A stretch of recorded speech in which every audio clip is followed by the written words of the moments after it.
악기 연주가 소리가 나면서 점점 이렇게 아슬하게 사라지잖아요. 그 끝의 길이, 그 꼬리가 가장 긴 게 이 에소테릭이 아닐까. 그래서 어떤 극한의 디테일로 만들어내는 섬세함,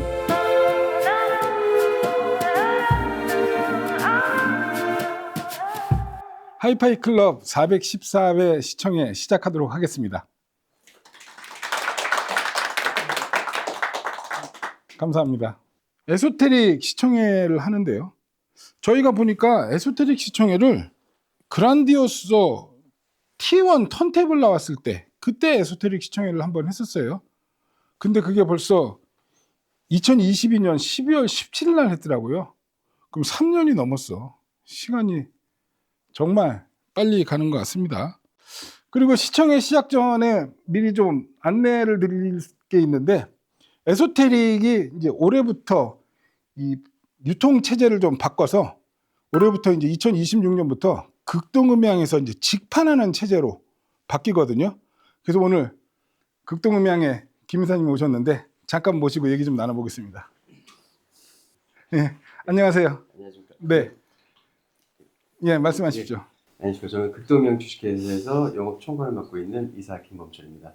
또 오늘 바쁘신데 일요일날, 휴일날 저기 방문해 주셔서 저희 제품 관심 가져주셨고 대단히 감사드리고요.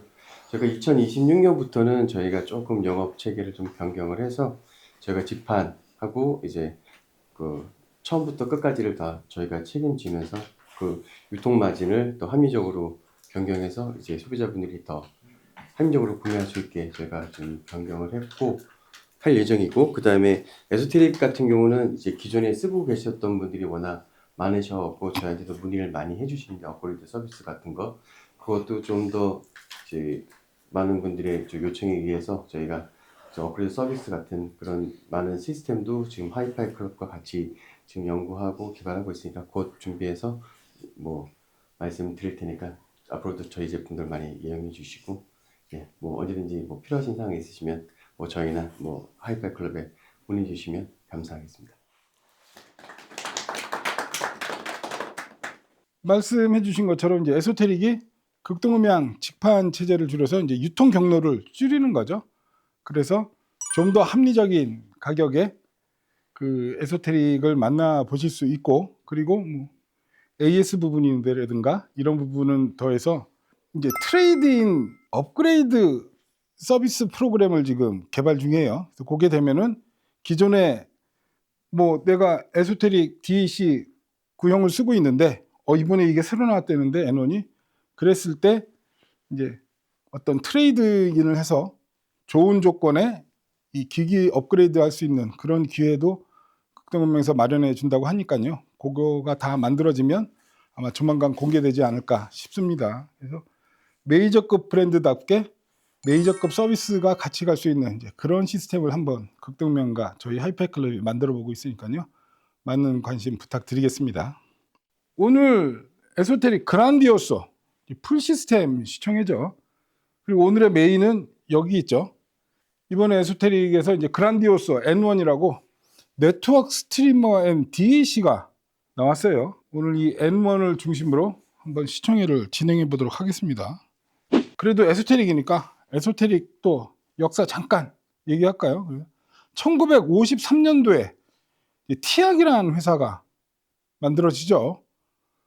그리고 1987년도에 이제 에소테릭이라는 브랜드가 나와서 그 당시에 센세이션 했죠. P1, D1 기억나는데 그 당시에 그냥 일반적인 뭐 한 덩어리짜리 소스기기였는데 정말 하이엔드급 플래그십으로 해갖고 막 두 덩어리, 세 덩어리 해갖고 P1, D1이라고 이제 SACD 플레이어부터 에소테릭이 등장을 하면서 이제 VRDS, 베리에이션 프리 리지드 디스크 클램핑 시스템 해갖고 그 트랜스포트로 굉장히 인상적인 등장을 했었죠.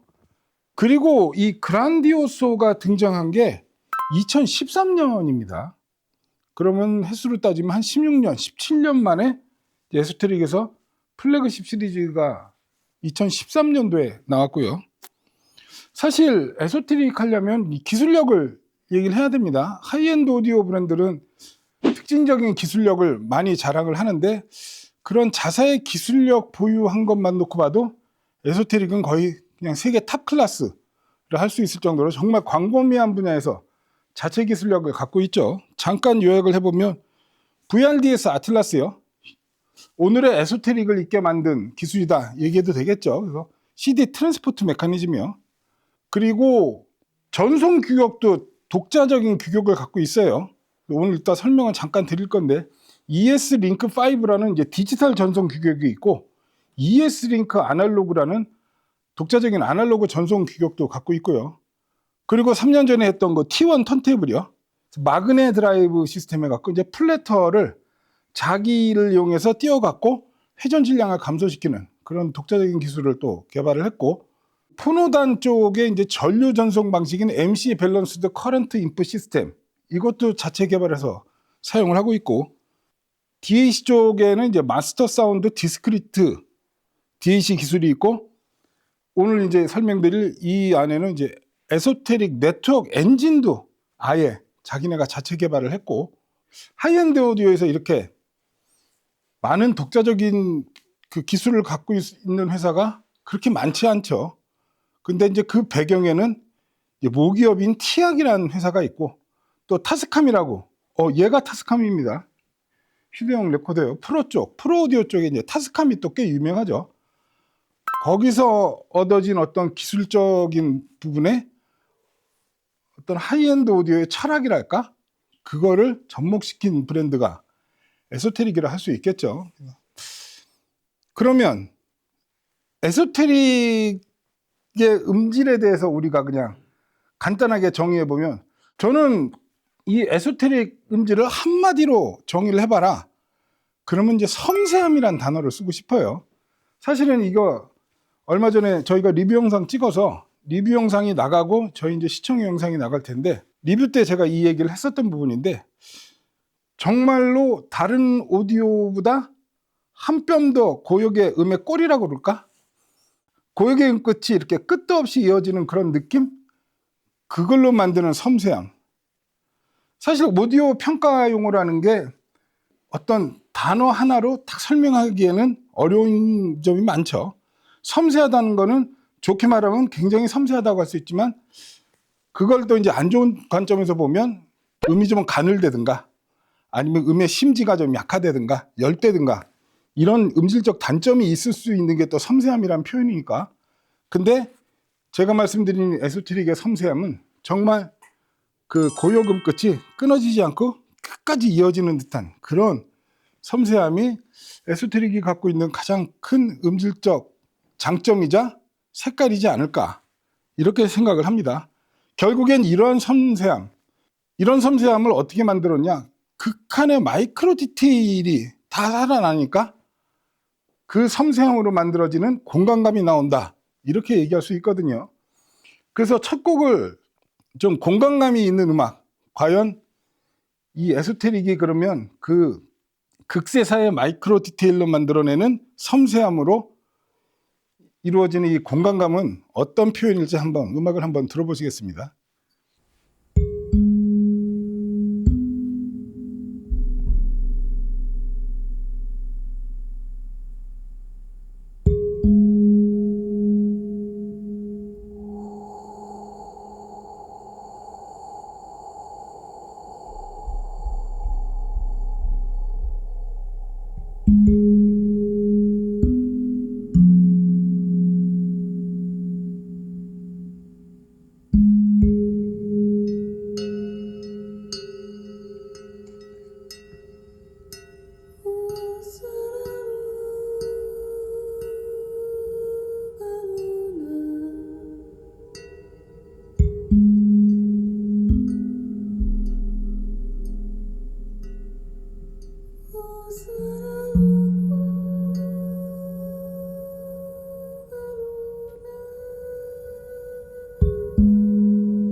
음악 잘 골랐네.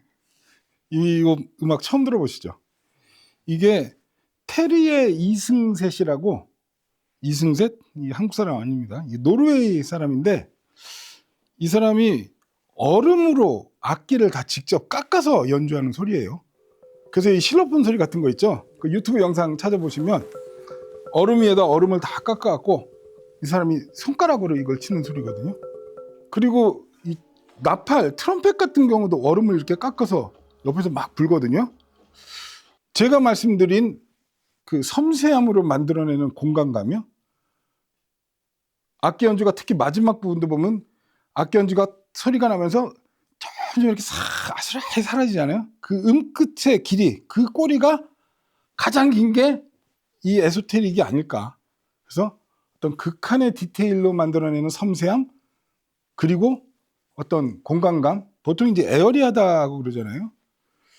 그리고 저역이 엄청나는데 이 곡은 이 벽 떠는 데 없나 이렇게 테스트하기 되게 좋은 것 같아요. 정말 초저역인데 약간 지금 잡소리들이 막 여기저기 나죠. 그래서 저희가 막 테이프도 붙여놓고 사다리 타고 올라가서 했는데 저 천장에 있는 형광등이 좀 이렇게 떨면서 이렇게 울더라고요. 근데 이 저역의 에너지, 저역이 이렇게 깨끗하고 이렇게 깊게 떨어질 수 있다는 것, 물론 오늘 소개할 시간이 있을지 모르겠지만 저 M1X, 저 모노블록 파워앰프 대단한 거죠.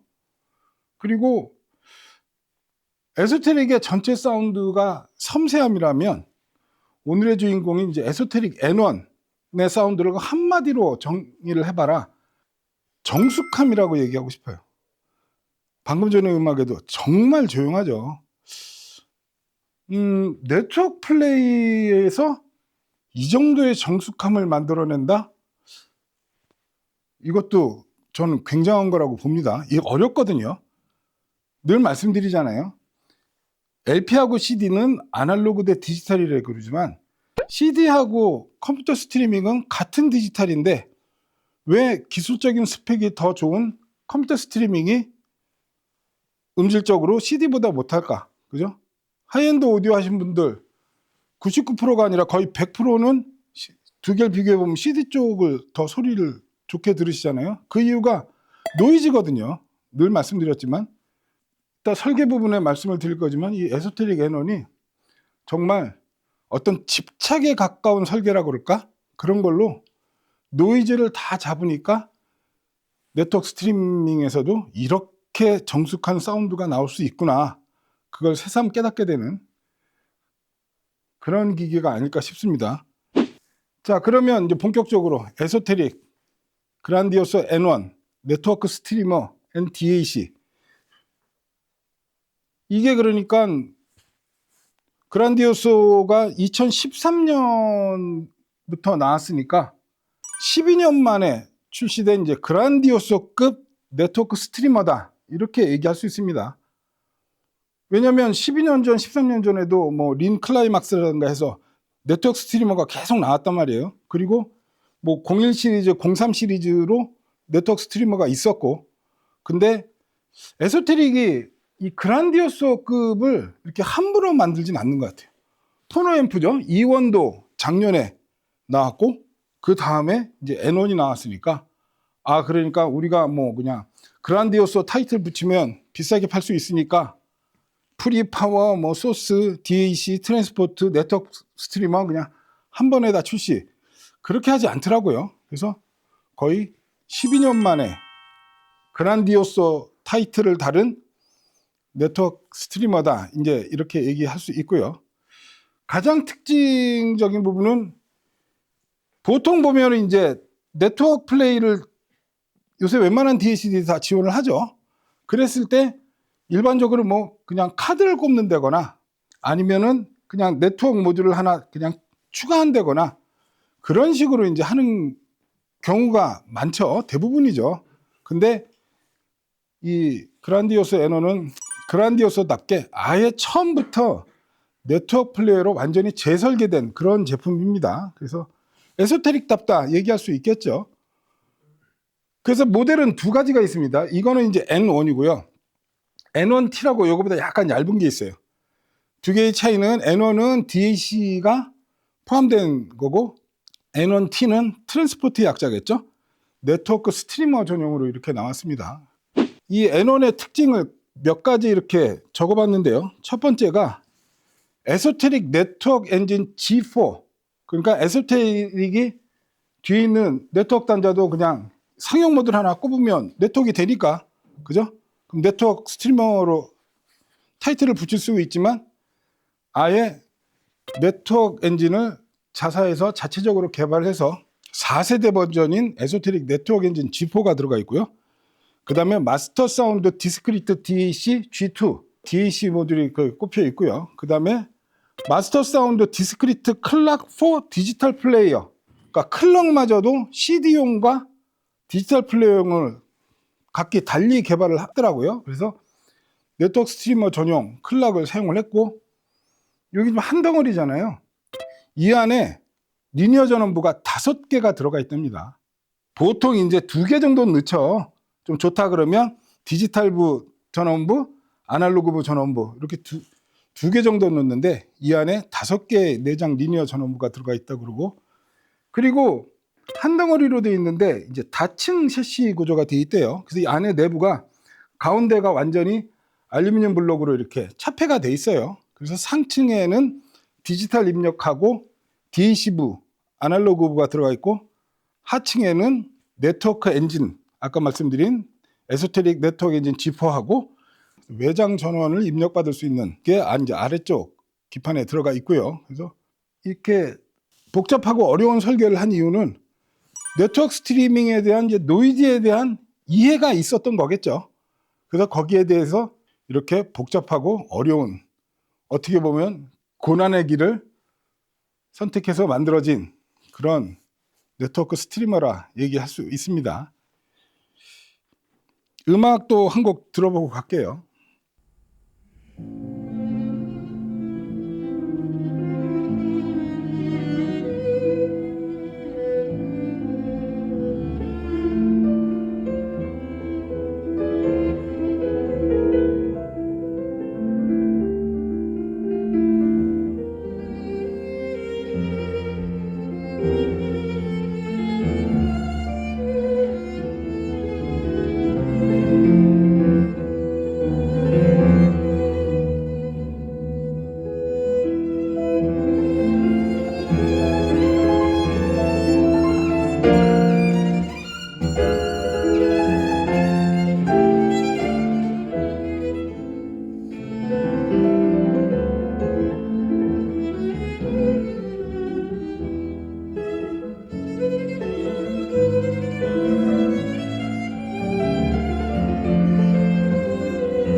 이 슈만 피아노와 바이올린을 위한 소나타 1번 1악장 들어봤거든요. 바이올린이 이제 르노 카피송, 그리고 피아노가 마르타 아르게리치요. 피아노 하나, 바이올린 하나, 이중주잖아요. 근데 음악 자체도 너무 아름답지만 이 공간을 가득 채우는 게 되게 인상적이죠.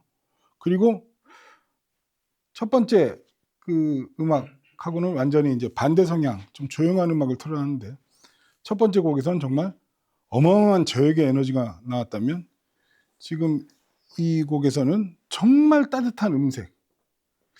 저는 이 부분이 되게 중요하다고 봅니다. 소스 기기는 무조건이에요. 소스 기기가 자기 음색을 가지면 안 돼요. 소스 기기는 무조건 뉴트럴. 얘부터 색을 만들어 버리면 그 다음에 프리 파워로 넘어가고 스피커로 가면서 그 음색이 어떻게 될지 모르기 때문에 엄정 뉴트럴. 에소테릭 사운드가 전체적으로 보면 진짜 엄정 뉴트럴이죠. 근데 이제 뉴트럴 하는 게 경우에 따라서는 좀 음이 차갑고 무덤덤하고 재미없게 들릴 수 있거든요. 그래서 이런 곡 한 곡 골라봤는데 정말 따뜻한 음색, 그죠? 이런 음악적인 완성도는 역시 극도의 정숙성이 만들어내는 공간감, 그죠? 어떤 현의 질감이랄까? 그러면서 바이올린이 서늘한 음급도 굉장히 잘 표현이 되고 따뜻한 배음도 가득 들어있고 그러면서 아레리치 특유의 어떤 굉장히 파워풀한 연주자잖아요. 근데 조용히 이제 바이올린을 서포트하면서 연주하는 아리에리치의 그 맑고 묵직한 피아노 음까지 이 음원이 갖고 있는 그 따뜻한 음색을 그대로 살려주는 이 능력이, 그러니까 에소테릭을 그냥 지나가는 규동 양식으로 들어본 분은 에소테릭은 좀 가는 것 같아 소리가 라고 얘기하시는 분도 있어요. 근데 지금 더군다나 스피커가 아방가르드잖아요. 제가 맨날 말씀드렸죠. 세상에서 제일 울리기 어려운 스피커가 아방가르드는 했는데 지난번 오르페우스 앰프도 그렇고 이 에소테릭도 그렇고 아방가르드에서 이렇게 섬세한 소리가 나온다고? 그런 느낌을 요새 새삼 받고 있습니다. 그러니까 얘 자체가 어떤 음질적인 특성이나 캐릭터가 있었다면 지금 첫 번째 음악하고 두 번째 막 넘어가면서 이 바이올린 선율이 이렇게 따뜻하고 온기 있게 나오진 않겠죠. 그러니까 얼핏 들으면 솔리드 스테이트에서 나오는 현의 질감이라고 믿기 어려울 정도로 굉장히 섬세하고 굉장히 투명하고 원색이 그대로 살아나는 그런 느낌이 굉장히 인상적이죠. 그리고 말씀드린 바이올린 하나, 피아노가 연주해주는 그 공간이 느껴지는 어떤 공간에서 두 개의 악기가 연주되고 있다는 그런 느낌. 이런 거는 그야말로 어떤 앰프로 보면 이제 SMB라든가 트랜지언트라든가 노이즈 플로어가 극도로 낮아야지 이런 미세 디테일과 공간감이 나올 수 있거든요. 그래서 이런 공간감은 얘가 갖고 있는 정숙성 때문에 이런 공간감이 나온다 이렇게 얘기할 수 있겠죠. 안에 들어간 이제 DAC부도 얘기를 해야 되겠죠. 그래서 마스터 사운드 디스크리트 DAC G2 2세대 버전이 들어가 있습니다. 디스크리트 설계입니다. 예전에 한번 말씀드렸어요. OP앰프하고 디스크리트의 차이는 OP앰프는 상용화된 IC로 된 칩 하나를 쓰는 게 OP앰프고 디스크리트는 각 부품을 이용을 해서 자체 회로 설계로 개발하는 게 디스크리트죠. 그래서 이 안에도 자체 개발한 FPGA 베이스, 디지털은 FPGA를 개발해 갖고 하드웨어적 처리를 했고 그리고 아날로그 회로도 이제 전부 디스크리트로 자사 회로를 개발해서 쓰고 있죠. 당연히 디스크리트로 하면 개발비라든가 제조 원가가 비교할 수 없게 올라가겠죠. 칩 하나 뭐 몇천 원 주고 사면 끝날 거를 만약 개발한다고 하면 엄청난 개발비도 들어가고 설계비도 들어가고 거기다가 제조 원가도 기하급수로 올라가겠지만 하이엔드 오디오니까 음질을 위해서 그 정도는 투자를 하는 게 어떻게 보면 당연하다 할 수 있지만 쉽지만은 않은 길인데 에소테릭은 그렇게 하고 있다 얘기할 수 있고요. 내부적으로 64비트 512fps 델타 시그마 변조기가 들어가 있답니다. 그러니까 512배라는 얘기는 이제 44.1kHz나 48kHz로 들어온 디지털 신호를 512배 오버 샘플링 해갖고 내부에서 64비트 정밀도로 약 22.5MHz에서 24.5MHz 대역으로 처리를 한다는 거니까 엄청난 고속 처리를 하는 거죠. 그러다 보니까 뭐 당연히 내부에 강력한 CPU하고 램 용량을 갖고 있고요. PCM하고 DSD하고 완전히 다른 경로로 또 처리를 한답니다. 지원하는 디지털 포맷은 PCM이 32비트 768kHz 그리고 뒤에 에소테릭 독자 전송기기인 ES링크 5를 이용하면 48비트 768kHz랍니다.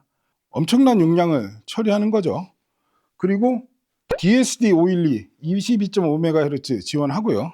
아날로그부도 듀얼 모노 어떻게 보면 하이엔드의 무조건이겠죠. 듀얼 모노 디스크리트 설계를 했고 리니어 전원부도 각각 채널별로 투입을 했고요.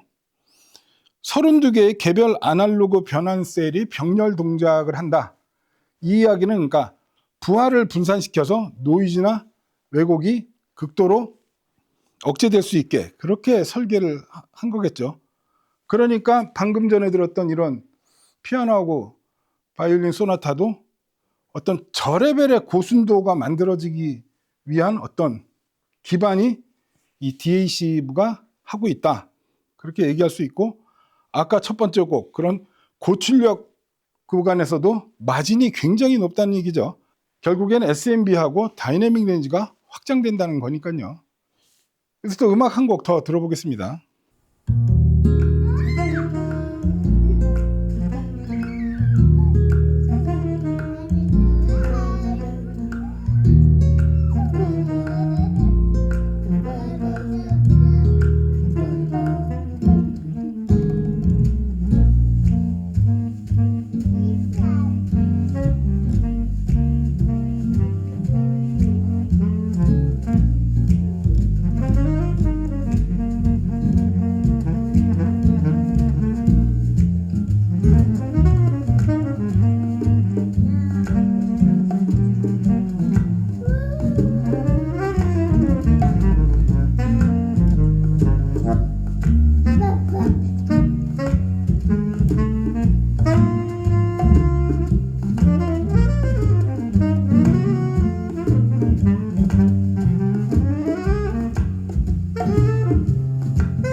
리키리 존스 데떼어를 들어봤는데요. 사실 이 리키리 존스 음악이 2000년대 전후 LP 시절에는 오디오 파일들이 이 리키리 존스 음반을 정말 많이 들었었거든요. 근데 컴퓨터 스트리밍으로 넘어오면서 이 음악을, 리키리 존스 음악은 별로 이렇게 인기가 없는 예전만큼. 왜 그러냐면 이 가수가 비음이 되게 많이 섞여 있죠. 그러니까 노래 자체를 뭐 흉성을 쓰고 두성을 쓰고, 그런데 리키리 존스는 이 앞쪽, 이쪽에 코 있는 이 앞쪽으로 공명을 이용해서 이 독특한 음색을 만들어내는 그런 가수잖아요. 근데 이게 일반적인 컴퓨터 스트리밍을 들으면 음악을 듣고 있으면 약간 코를 풀고 싶을 정도로 비음만 너무 강조돼서 들리거든요. 근데 오늘요, 그죠? 저역의 텐션도 너무 좋고 아주 리드미컬하게 움직여지는 느낌. 시스템이 스피드가 빠르면 스피드가 빠른 느낌이 잘 안 나거든요. 그러니까 이렇게 어떤 안락한 느낌이랄까? 뭐 앰프도 그렇고 스피커도 그렇고 정말 하이 스피드로 작동을 하니까 아주 안락한 그런 우리가 음악을 만끽할 수 있지 않나, 그렇게 설명이 되겠죠. 내장 전원부 들어가겠습니다. 아까 5개의 리니어 전원부가 들어가 있다고 그랬죠. 그래서 그 5개가 이제 네트워크 엔진 전용으로 네트워크 블록이 하나가 들어가 있고, 그 다음에 여기 디지털 입력 부분 있죠. 거기 디지털 처리하는데 리니어 전원부가 하나 들어가 있고, DAC부 레프트 채널, DAC부 라이트 채널, 그리고 앞에 이게 디스플레이 나오죠. 이런 컨트롤부 한 개 해갖고 총 5개 전원부를 전원부부터 이렇게 탁 나눠놨다는 거죠. 그러니까 전원 블록을 뭐 리니어 전원에 뽑아갖고 이렇게 전원 블록을 나눈 게 아니라 아예 트로이달 트랜스포머를, 안에 내부를 보면 4개밖에 안 보이는데 아마 컨트롤부는 뭐 초크 트랜스를 썼을 수도 있고, 아무튼 전원부부터 이렇게 해놓은 이유가 뭘까? 심플합니다. 일단은 디지털, 네트워크, 아날로그 이쪽이 전기의 성격이 완전히 다르다는 거죠. 일단 디지털 쪽은 아까 512배 오버 샘플링을 하니까 고속 샘플링을 해야 되는 거고요.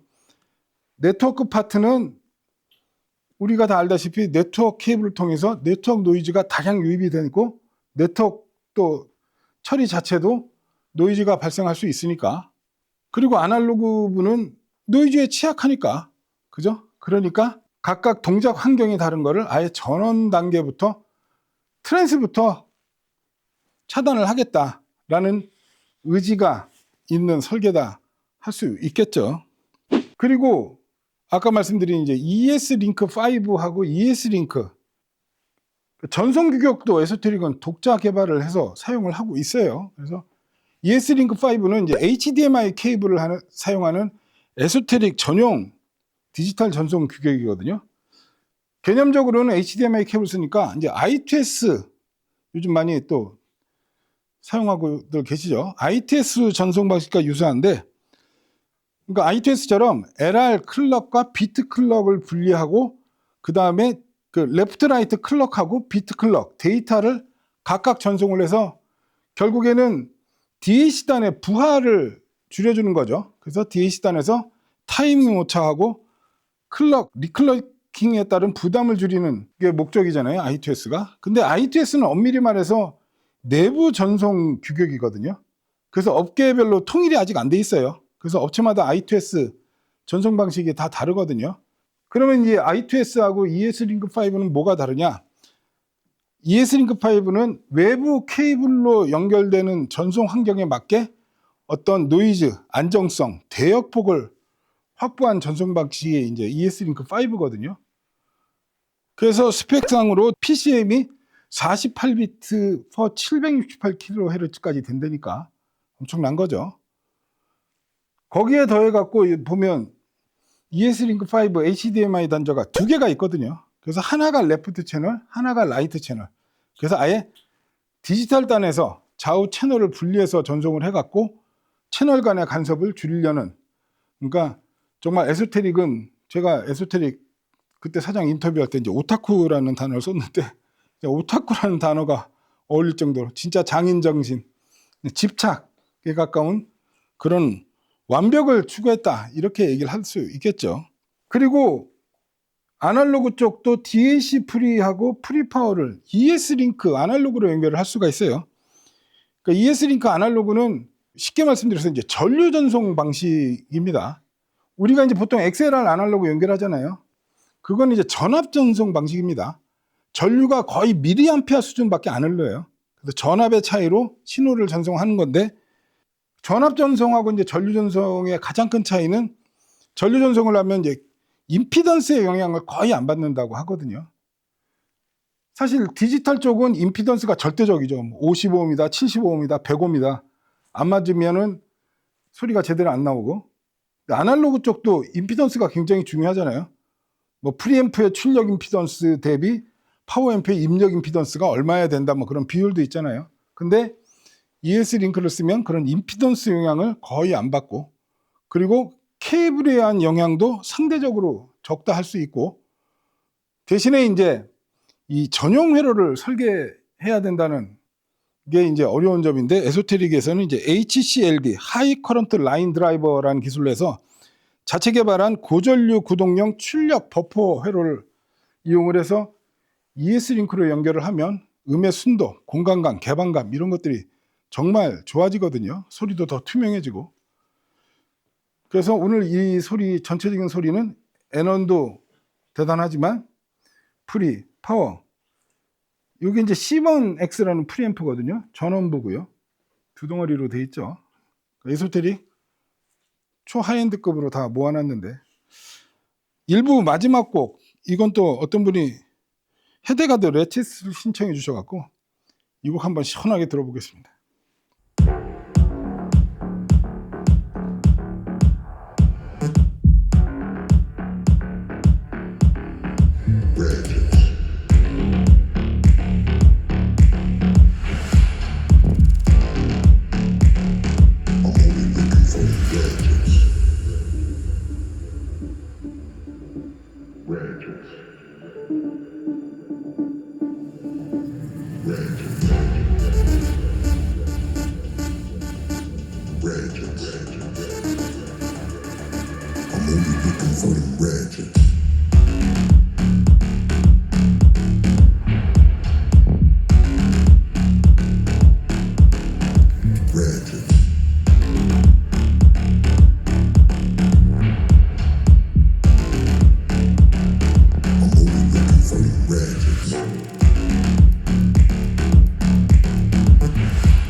저역이 이렇게 나와야 됩니다. 바닥에서 이렇게 드라이 아이스 연기 깔리듯이 발밑으로 계속 저역이 이렇게 밀려 나와야 되거든요. 특히 컴퓨터 스트리밍에서 이 저역 굉장히 어려운 겁니다. 얘부터 돼야 돼요. 물론 엄밀히 말해서 얘 하나 갖고 안 돼요. 여기 있죠? BOP도 있어야 되고 좋은 허브도 있어야 되고 좋은 네트워크 디지털 케이블 써야지 이렇게 저역이 바닥으로 밀려요. 이 중에서 하나만 삐끗했다? 그러면 이 저역은 그냥 위로 올라가 버리거든요. 어마어마한 저역 에너지. 그리고 제가 옆으로 갔던 이유가 뭐냐면 스피커가 아방가르드잖아요. 홈 트위터란 말이에요. 홈 트위터의 특징이 뭐예요? 직진성이 강하기 때문에 사실은 아방가르드 이 스피커는 여기 지금 중앙에 앉아 계신 분, 이 한 분을 위한 세팅이거든요. 원래 홈은 여기만 소리가 딱 좋거든요. 근데 지금 왼쪽에서도 소리는 약간 가운데서 나오죠. 이것도 굉장한 겁니다. 아방가르드 홈 트위터에서 지향각이 좁다는 얘기거든요. 홈은 직진성, 에너지감은 좋은 반면에 지향각이 좁다 보니까 소위 말해서 스윗스팟이죠.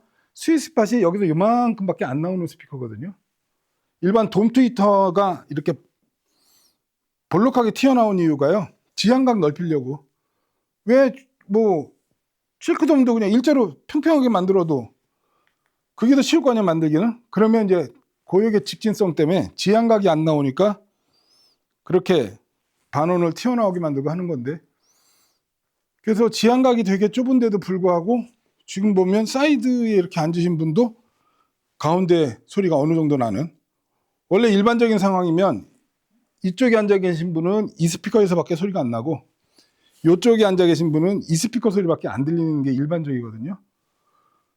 근데 이렇게 된다는 얘기는 N1도 잘했지만 요 프리도 그렇고 저 M1X 저 파워가, 오늘은 저 파워앰프 얘기할 시간은 없을 것 같아요. 근데 얘가 정말 이 스피커를 완벽하게, 늘 말씀드립니다. 얘가 센시티비티가 107dB니까 뭐 진공관 앰프만 붙여도 되는 거 아니야? 직접 붙여보면 절대 그 소리 못 하실 거예요. 그렇지 않거든요.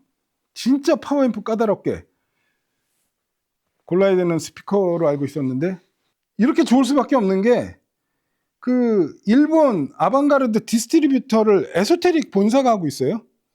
그래서 얘네들이 이거 만들 때 모니터 스피커가 아방가르드 트리오 뭐 이런 걸로 개발을 한다고 그러더라고요.